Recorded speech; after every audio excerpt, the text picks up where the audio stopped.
Word কি দিয়ে তৈরি হয়? অনেকগুলো লেটার দিয়ে। তো প্রথমে আমি লেটার লিখলাম, ঠিক আছে?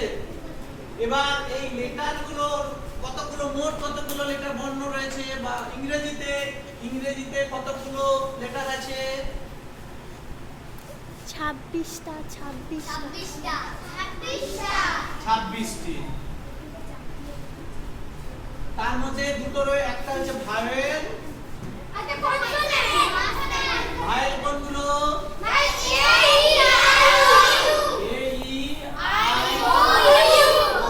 আর কনসোনেন্ট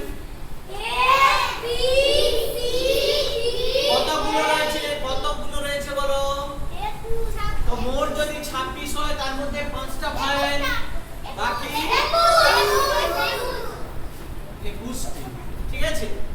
এবার আমি একটা কনসোনেন্টের একটা লেটার নেব। কনসোনেন্টের দুটো লেটার লিখছি ধর।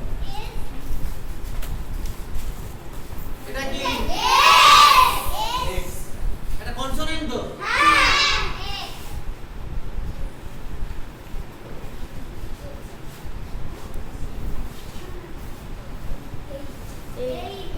এটা কি? দুটোই কনসোনেন্ট। এবার থেকে দুটো দিয়ে কি হয়ে যাবে?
গরুকে কি বলা হয়?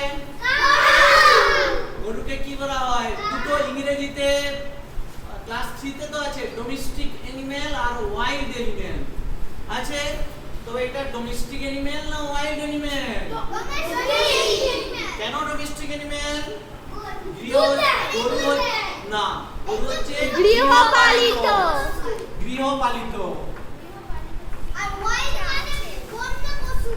মানে গৃহপালিত আবার কি না, যে পশুগুলোকে বাড়িতে পোষা হয়, যেমন গরু রয়েছে, ছাগল রয়েছে, হ্যাঁ, কুকুর রয়েছে, মহিষ রয়েছে, তাই এগুলোকে বলা হচ্ছে ডোমেস্টিক অ্যানিমেল।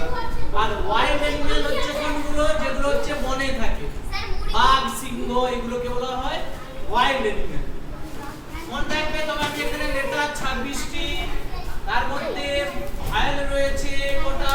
5টি, কনসোনেন্ট বাকি 21টি। সেই কনসোনেন্টের এক্স আর এইচ নিয়ে হয়ে গেল একটা ডোমেস্টিক অ্যানিমেল, ঠিক আছে?